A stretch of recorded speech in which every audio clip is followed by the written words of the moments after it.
గారు క్వారంటైన్ లో ఉన్నారు, మేమందరం కింద ఉన్నాము, ఆయన ఒక్కలే పైన రూమ్ లో ఉన్నారు, ఏం చేస్తున్నారో తెలియదు. అసలు ముందు మనిషికి కాంటాక్ట్ ఉండకూడదు కదా. అయినా ఆయన పాటలు రాశారు. అంటే ఇక్కడ డెఫినెట్ గా దైవం వెనకాల ఉంది అని చెప్పుకోవడానికి ఇది ఒక కరెక్ట్ అయిన ఎగ్జాంపుల్. కష్టకాలం అవనియండి, నష్టకాలం అవనియండి, ఏదైనా సరే ఒకటి నమ్మి వెళ్తే అది జరుగుతుంది. అది మాత్రం బాగా అర్థమైంది నాకు ఆ విషయం. అండ్ మావయ్య గారు వెరీ ఫ్లూయిడిక్ ఇన్ నేచర్, అందుకే నేను వాటర్తో కంపేర్ చేశాను. ఎందుకంటే మా పేరెంట్స్ నేను ఎప్పుడైనా ఒక 1 వీక్ 15 డేస్ మా ఇంటికి రమ్మంటే హైదరాబాద్ లో ఎక్కువ రోజులు ఉండడానికి, అంటే అక్కడ ఊర్లో అలవాటు పడిపోయిన ఎన్వైరన్మెంట్ వదిలి రావాలి అంటే డెఫినెట్గా కొంచెం కష్టంగా ఉంటుంది, 15 రోజులకో నెల రోజులకో. బట్ నాకు సపోర్ట్ ఇవ్వడానికి డెఫినెట్గా వస్తారు. అలా ఎవరైనా సరే వాళ్ళ ఊర్లో కానీ ఒక ఎన్వైరన్మెంట్కి కానీ నలుగురు జనంతో కానీ కలిసి ఉన్న వాళ్ళకి చాలా కష్టంగా ఉంటుంది హైదరాబాద్లో వచ్చి ఈ అపార్ట్మెంట్ కల్చర్లో ఉండడానికి. కానీ ఇక్కడికి వచ్చిన అంటే ఆ పంద ఏం మారలేదు. అంటే అవే మొక్కలు, మార్నింగ్ లేసి అవే మ్యూజిక్ వినడం, ఇక్కడ కూడా హాల్లో జాజ్ సెటప్ ఉంటుంది. అంటే ఎక్కడ ఆయన మారలేదు. అంటే ప్లేస్ ఆర్ ఎక్కడ ఉంటున్నాము అన్నది ఆయన it's more inside than where he's like it. అంటే అది ఫిజికల్ ఎన్వైరన్మెంట్ కి సంబంధించింది కాదు, ఇట్స్ మోర్ ఇన్సైడ్ హిమ్. అంటే మోర్ మెంటల్ కనెక్షన్ ఉంటుంది ప్రతి దాంట్లో. అందుకే it's very easy for him to accustom in Hyderabad. అంటే నాకు బేసిక్గా నేను మొత్తం మచిలీపట్నం ఆ చుట్టుపక్కలే చదువుకున్నాను. నాకు చాలా కష్టమైంది హైదరాబాద్ వచ్చి ఉంటున్నప్పుడు. ఇప్పటికీ నేను చాలా రిజిడ్గా ఉంటాను. నేను ఉన్న ప్లేస్ నుంచి వెళ్ళడానికి కానీ, నేను యూజువల్గా చేసే దాని నుంచి పక్కకి డీవియేట్ అవ్వడానికి కానీ, అంటే నాకున్న ఏజ్కి నేను చాలా రిజిడ్గా ఉంటాను. ఇది కాకుండా డీవియేట్ అయ్యి పక్కన ఇంకోటి చేయాలంటే ఆయన హైదరాబాద్ వచ్చి సెటిల్ అయ్యి ఒక 2.5-3 years అవుతుంది. అంటే ఆ టాపిక్ కూడా ఎప్పుడు వినలేదు ఇంట్లో.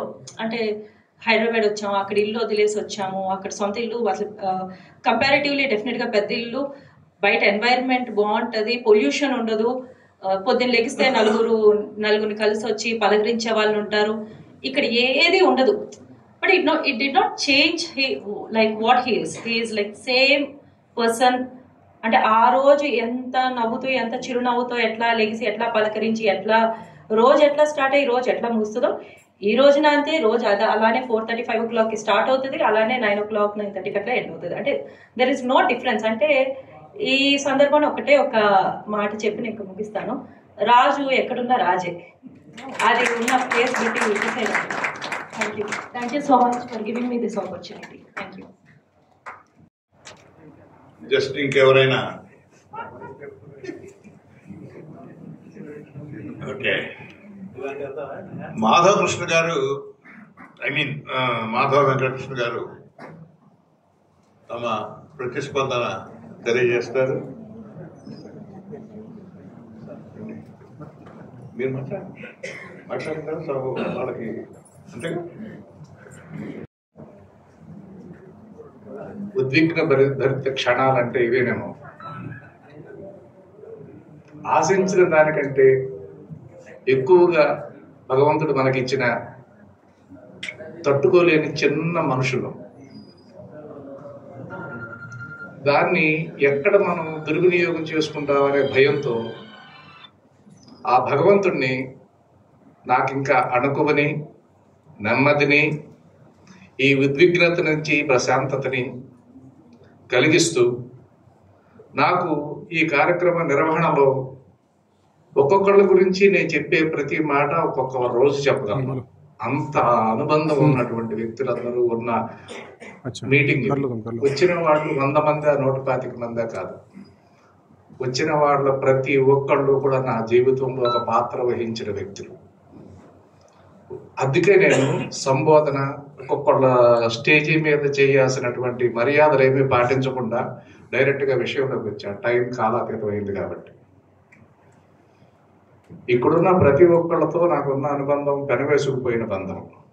అది ఫస్ట్ నేను చెప్పదలుచుకున్నాను. నెక్స్ట్ సాయిబాబా గానయజ్ఞం, సాయి గానయజ్ఞం. అది ఏదో తలంచో వరల్డ్ రికార్డ్స్ వస్తాయోనో ఇంకోటి చేస్తున్నామనో తెలిసి చేసింది కాదు, అది జరిగింది. మనకి తెలియకుండా జరిగింది ఏదైనా దాంట్లో మన ప్రమేయం లేనట్టే లెక్క. మన ప్రమేయం లేని దానికి ఎవరన్నా పొగిడితే అది మనకు చెందదు.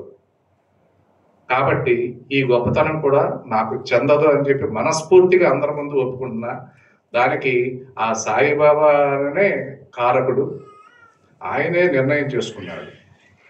15 ఏళ్ల క్రితం నేను చావు బతుకుల మధ్య 10-18 రోజుల పాటు డెత్ బెడ్ మీద ఉన్నాను. డాక్టర్లు హోప్లెస్ అని చెప్పి ఉన్నప్పుడు నా భార్య ఒక్కతే నన్ను 8 రోజులు 9 రోజులు వెంటిలేటర్ల మీద ఉన్నాను. ఇంకా ఈయన బతకరు తీసుకెళ్ళిపోమన్నా సరే ఆవిడ ఉంచి నన్ను బ్రతికించింది. అప్పుడు చాలా మంది పెద్ద పెద్ద వాళ్ళందరూ వచ్చి నాకు ఒకటే మాట చెప్పారు, నువ్వు ఏదో ఒక పర్పస్ కోసం భగవంతుడు నిన్ను ఉంచాడని ఆ డాక్టర్ గారే చెప్పారని నా వైఫ్ చెప్పింది. మనకు పర్పస్ ఏముంటుంది? మనం చేయగలిగింది సాధించగలిగింది ఏమి లేదు, నిమిత్త మాత్రంలో ఏమీ లేదు, మనకేమీ జరగదు, ఏమీ చేయలేము అని చెప్పి అన్నింటిలోనూ నిరూపణైన వ్యక్తుల్లో నేను ముందున్నాను.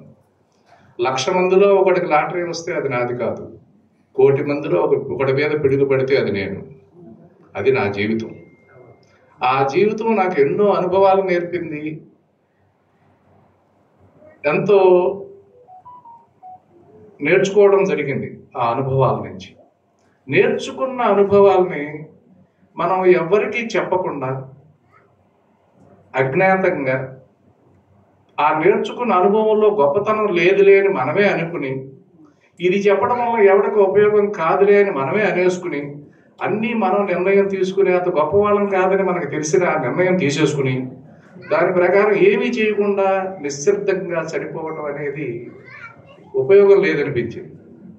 అప్పటి నుంచి రచనా వ్యాసంగం పాటలు రాయడం మొదలుపెట్టాను. ఆ టైంలో గోపాల్ గారితో కలిసి కొన్ని పాటలు మేమిద్దరం పాటలు రాయడం, సంగీత వీటిలోకి వెళ్ళడం జరిగింది. అప్పుడు ఒక మంచి ప్రాజెక్ట్ చేద్దామని గోపాల్ గారు సంకల్పించడం, దానికి నేను కూడా కలిసి చేద్దామని నిర్ణయం చేసుకోవడం. ఆ టైంలో మేము మొదలు పెట్టేసాం. పాటలు జరుగుతున్నాం. కోవిడ్ మహమ్మారి అందరినీ పొట్టన పెట్టుకుంటున్న సమయం. నాకు కోవిడ్ వచ్చింది, పైన ఉన్నాను. మా చిన్న అబ్బాయి అందరికీ సర్వీస్ చేస్తున్నాడు. మా కోడలకు వచ్చింది, మా వైఫ్కి వచ్చింది. అందరూ బయట టేబుల్ మీద భోజనం పెట్టేసి వెళ్ళిపోతున్నారు. నేను ఒక పగ్ హచ్ డాగ్ అతను పైన ఉన్నాం. ఆ టైంలో గోపాల్ గారి దగ్గర నుంచి చూని వచ్చింది. చెయ్యి రాయటానికి ఓపిక లేదు, రాయించుకోవడానికి మనిషి తోడు లేదు, కుక్క తప్ప నా దగ్గర ఏమీ లేదు. కింద మా వాళ్ళందరూ తలాగదిలో ఉన్నారు. ఆ టైంలో సాయిబాబా గారిని అడిగాను, నేను నాతో రాయించుకుందాం అనుకుంటే రాసే శక్తిని ప్రసాదించాల్సింది మీరే. రాయించుకున్నప్పుడు నాతో మొదలు పెట్టించడం అనేది మీరు చేసిన మొదటి తప్పు.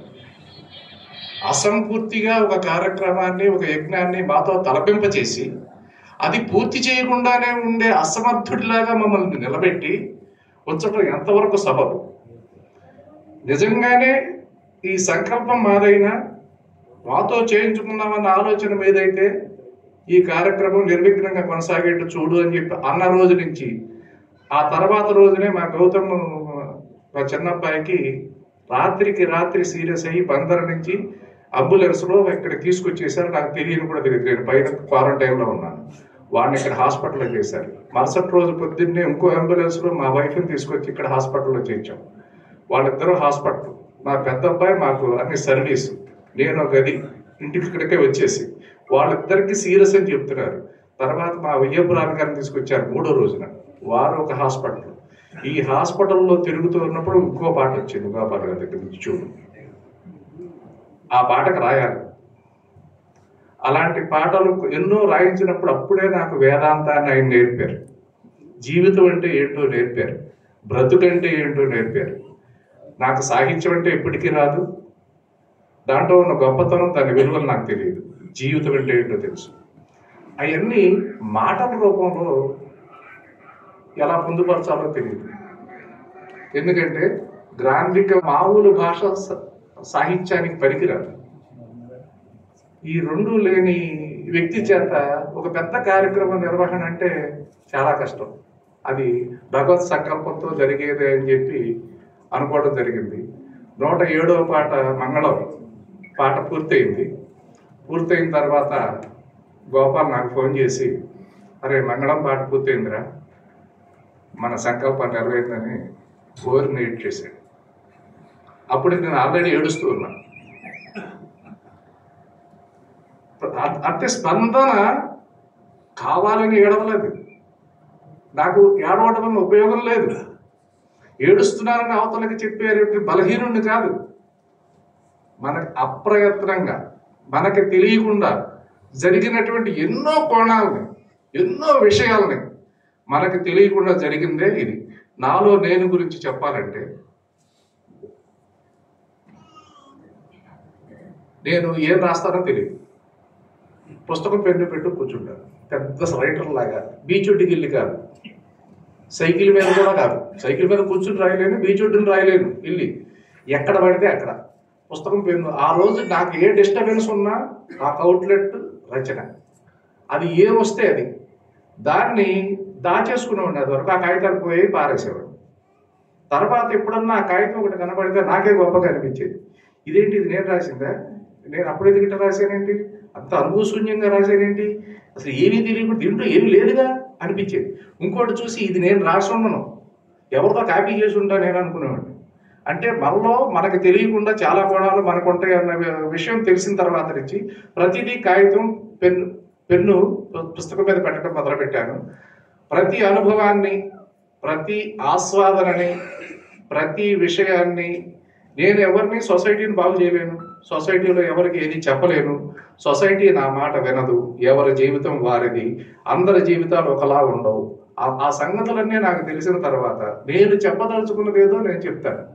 వినేవాళ్ళకి ఉన్నా లేకపోయినా అది చెప్పాలన్న ఉద్దేశంతోనే రాశాను. అది ఎందుకు పనికిరాదని తెలిసినా కూడా ప్రింట్ చేయించాలనుకున్న కారణం ఏంటంటే, మా అబ్బాయి చెప్పిందే కారణం.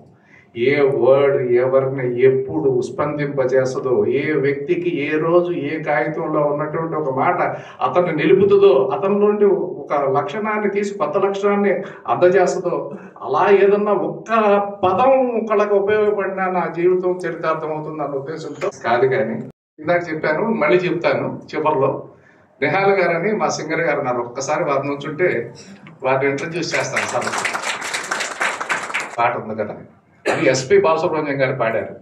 ఆ పాట కంపోజర్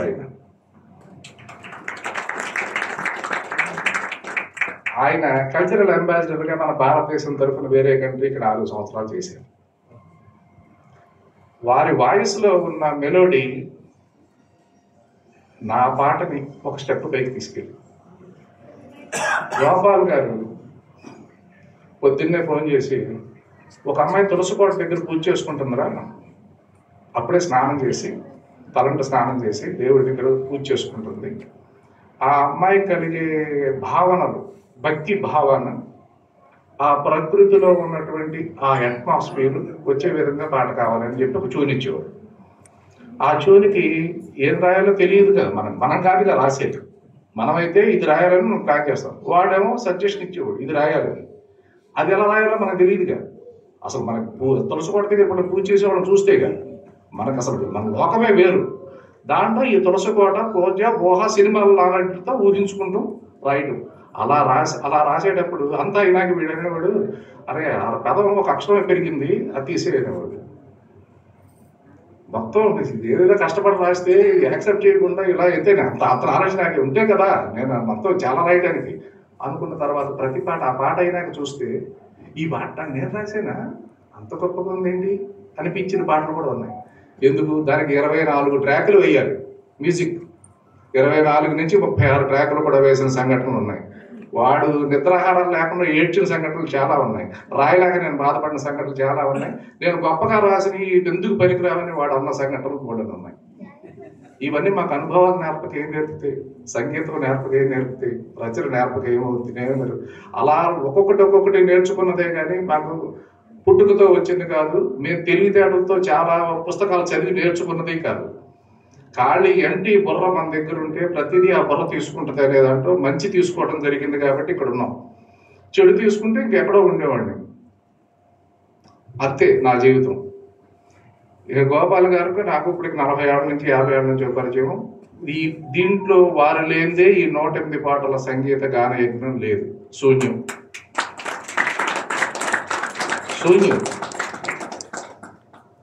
ఎందుకు పాట రాస్తాను, ఏం చేస్తాను? అది నాలోనే ఉంటుంది, ఎప్పటికీ తెలియదు.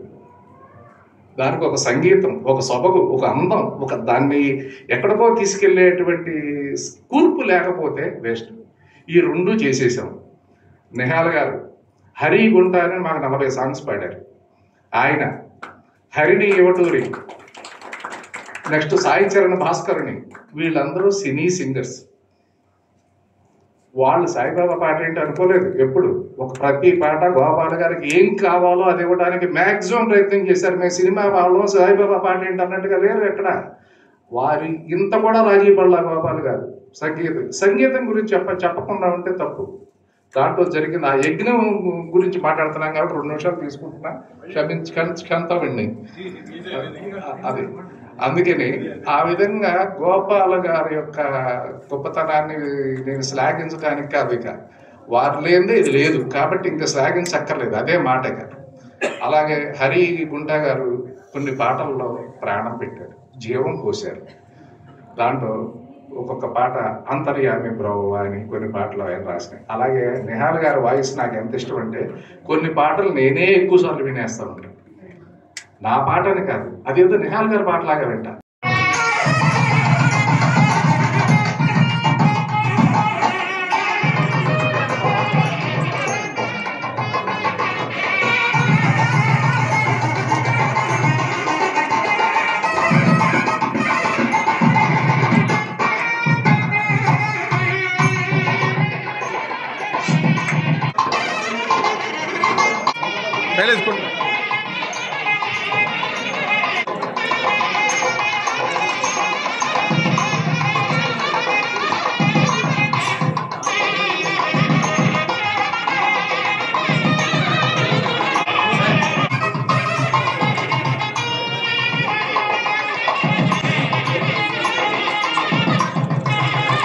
సంప్రదాయం ప్రకారం వచ్చిన అతిథి బహుకరణ కార్యక్రమం ఒక 2 నిమిషాల్లో ఇది ముగించుకుందాం. ఈనాటి కార్యక్రమానికి సభకు అధ్యక్షత వహించిన గౌరవనీయులు గుత్తిగొండ సుబ్బారావు గారిని ఇక్కడ ప్రత్యేకంగా ఏర్పాటు చేసిన కుర్చీలో ఆశీనులుగా మాధవ్ గారు కృతజ్ఞతగా వారి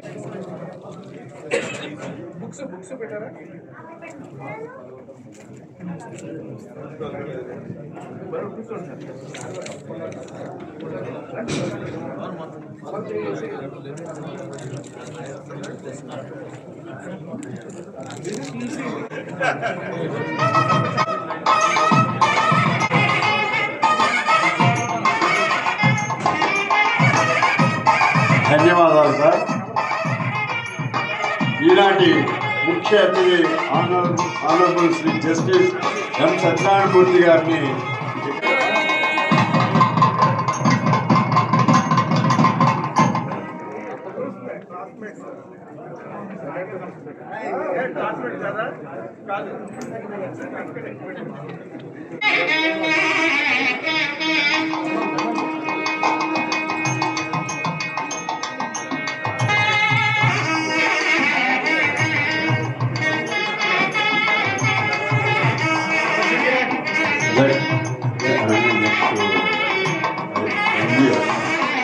పాపా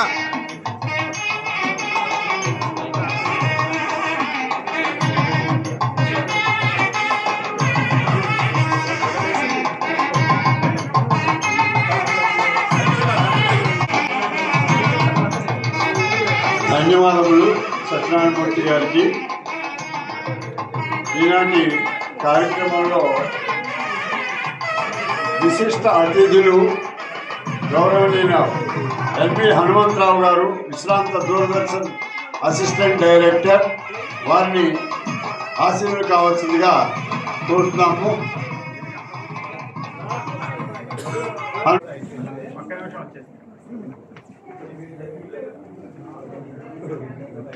ధన్యవాదములు హనుమంతరావు గారికి. నాయుడు నాగరాజు గారు, డిస్ట్రిక్ట్ అండ్ సెషన్స్ జడ్జ్, గౌరవనీయులు నాయుడు నాగరాజు గారిని వేదిక మీద ఆశీర్వాదం కావచ్చు.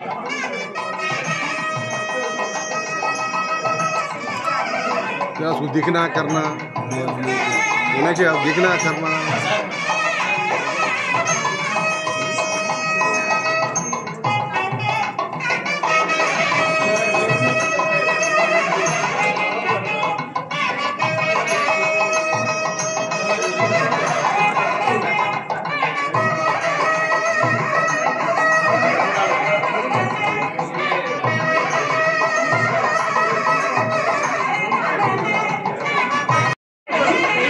ధన్యవాదాలు తెలియజేస్తున్నాం. అతిథిగా పాల్గొన్న రచయిత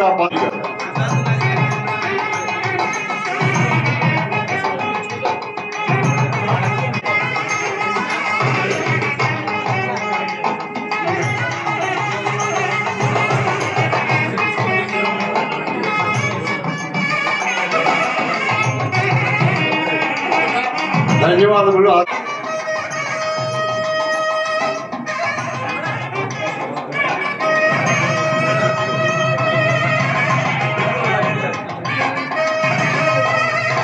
ధన్యవాదములు రామకృష్ణ గారు.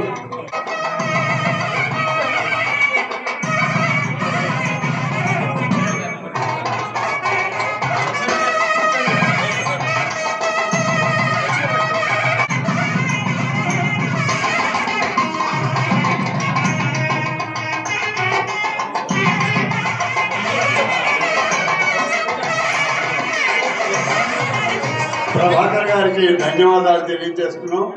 సెన్సార్ బోర్డు సభ్యులు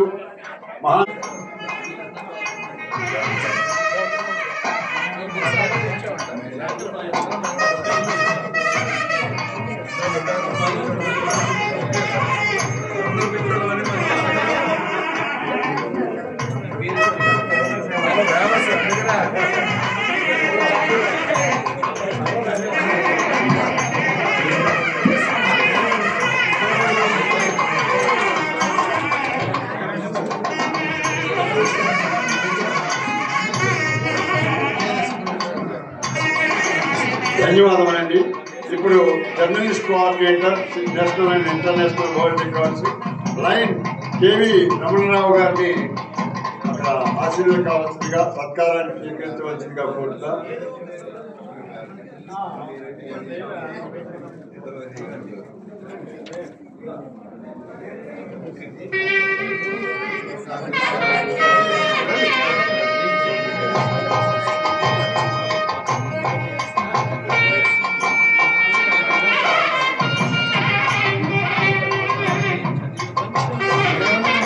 పాప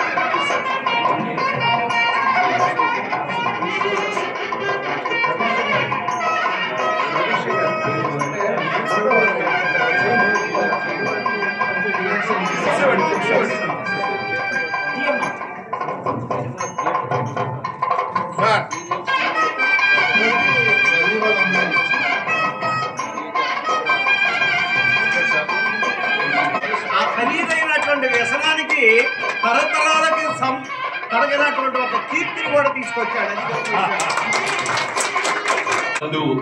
సాహితీవేత్త జొన్నలగడ్డ వెంకట రమణారావు గారు, జమ్మలపడక వెంకట రమణారావు గారు భవిష్య అనే నామధేయులు పెన్ను పేరుతో ఉంటారు. జమ్మలపడక వెంకట రమణారావు గారు భవిష్య పెన్ను నేము వారిది.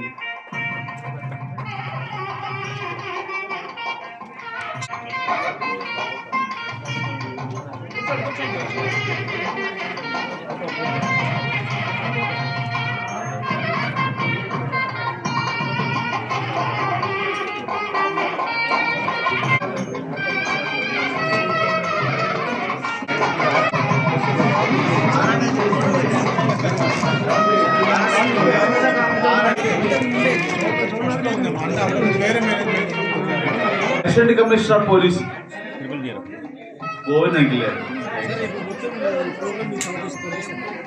వస్తున్నారండి, మీరు ఎక్కడే ఉండండి. వస్తున్నారు సార్, మీ మిత్రులు వస్తున్నారు.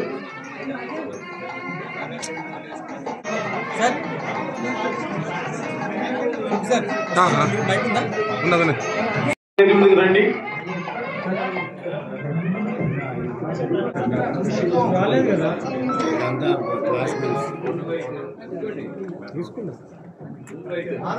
ఉంటారండి, దయచేసి వేదికగా రండి.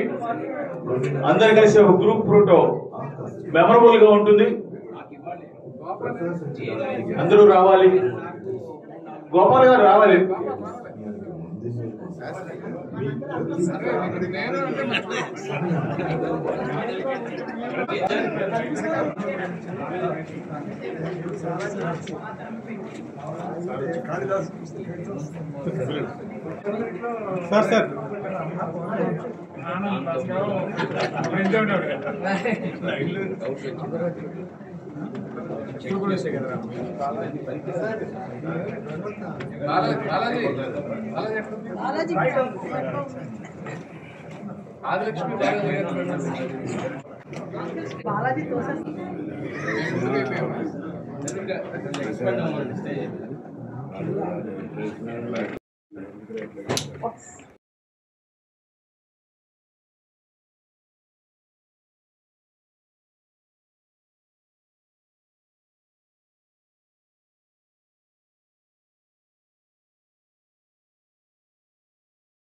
ఈరోజు సాయి గాన యజ్ఞం మరియు నాలో నేను అనే 2 పుస్తకాల ఆవిష్కరణ కార్యక్రమం Ravindra Bharathi conference hall first ఫ్లోర్లో ఉన్నటువంటి కాన్ఫరెన్స్ హాల్ జరగడం చాలా ఆనందదాయకంగా ఉంది. నా పుస్తకాలు ఆవిష్కరించడానికి ప్రపంచ తెలుగు రచయితల సంఘం ప్రెసిడెంట్ గారు అయినటువంటి గుత్తిపల్లి సుబ్బారావు గారి సభాధ్యక్షతలో ఈ కార్యక్రమం నిర్వహించబడింది. దీనికి భావతరంగిణి భవిష్య గారు ఆహ్వానితులమని ఆహ్వానించడం, honourable justice Shri M Satyanarayanamurthy గారు విశ్రాంత ఏపీ హైకోర్టు జడ్జి గారు ముఖ్య అతిథిగా, డిస్ట్రిక్ట్ అసిస్టెంట్ విశ్రాంత డిస్ట్రిక్ట్ అసిస్టెంట్ నాగరాజు గారు మరియు Peddapalli principal district judge Shri Hemanth Kumar గారు, వీరందరూ ముఖ్య అతిథులుగాను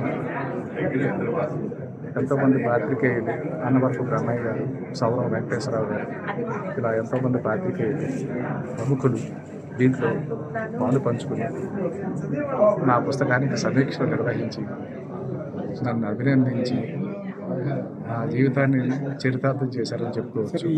ఈ సాయి గాన యజ్ఞానికి 108 వారాలు 108 పాటల్ని మాధవ్ మ్యూజిక్ స్టూడియో ద్వారా కరోనా సమయంలో కూడా, ఆ కరోనా విలేతాండం చేస్తున్న సమయంలో కూడా మేము కంటిన్యూస్గా అన్ఇంటరప్టెడ్గా మేము రిలీజ్ చేయడం జరిగింది.